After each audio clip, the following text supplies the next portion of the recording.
Hi everybody. Today is a beautiful autumnal day, and as it was sunny, I thought I would go out somewhere and pop the top of my bongo just to air it out for a bit. Maybe get a bit autumnal and do some crafting while I'm here. Someone asked to see the layout of the beds and everything in the van as well, so I'm going to try and show what the layout of my van with the rear conversion looks like and where people can sleep. So I'll get rearranging and I'll give you a tour. Okay, so I've got it all set up for sleeping in downstairs. I mean, not really, because I'm not actually sleeping here today, but just to show you where the beds are. So right now I'm in the passenger side and I've got plenty of space, but I'm 5'2". And so if I lay down here, my feet are on the front seats and my head is on the back seat. Next to me, where there isn't anybody, you can see if you were to sleep next door, you would have to put your feet underneath the steering wheel if you're really tall. But that wouldn't be a problem with me so much. Oh, Penny. Right, and at the back, if you can just see there, at the back, I've got the back seat folded down.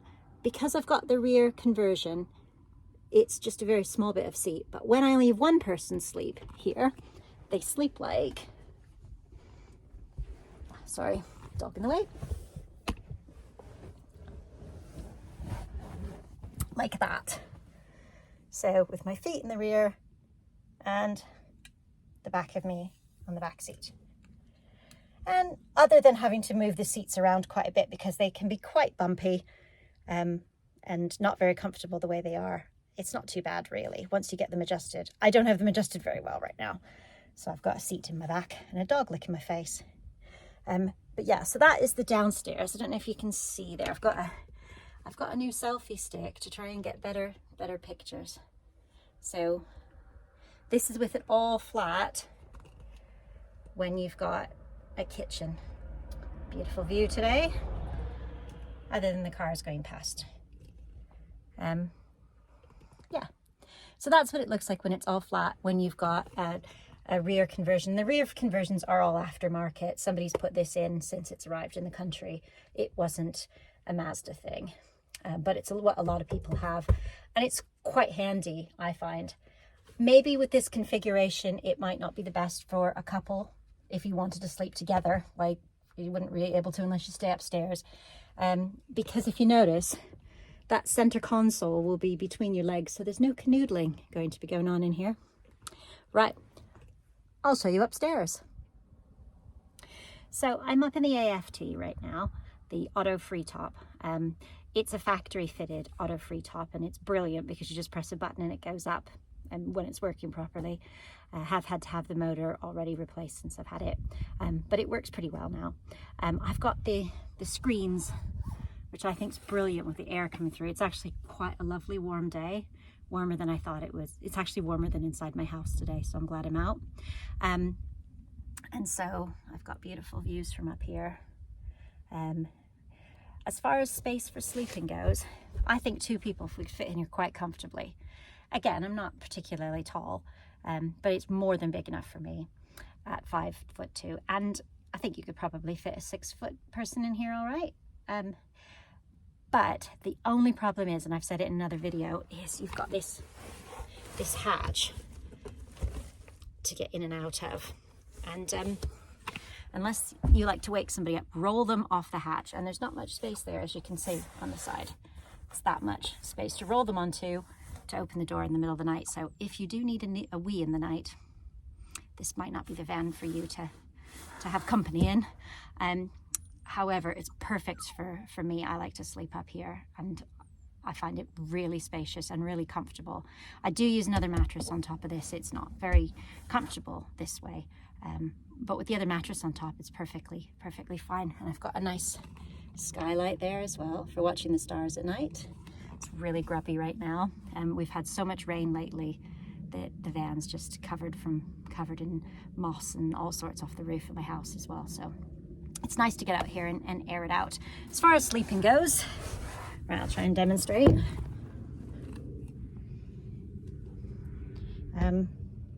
see? I look massive in this video. I have a very tiny head. I think it's the perspective, but actually you can see you could do a big starfish to sleep and plenty of space. So it's good for me anyway. I think if you're thinking about getting one of these vans, I don't think it's a big family van. As much as we'd all like it to be everything we want it to be, I don't think it is, but it's absolutely perfect for me. And when I do have friends go away with me and I have a small dog downstairs crying for me to get down again, there's plenty of space. So I think I'll get on to something autumnal, even though it feels quite summery right now.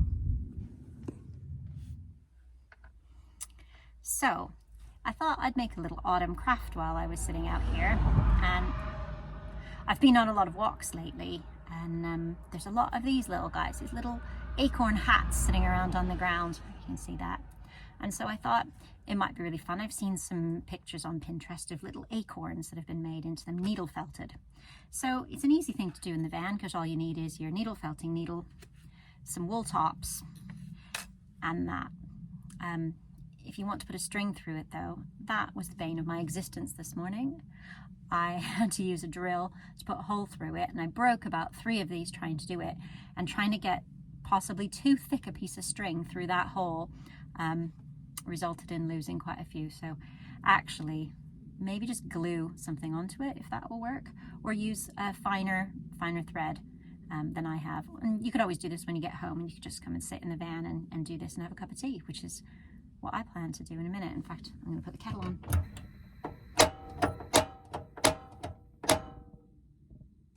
There we go. Yeah, so I'm going to get started on this. So I thought I might do some purple.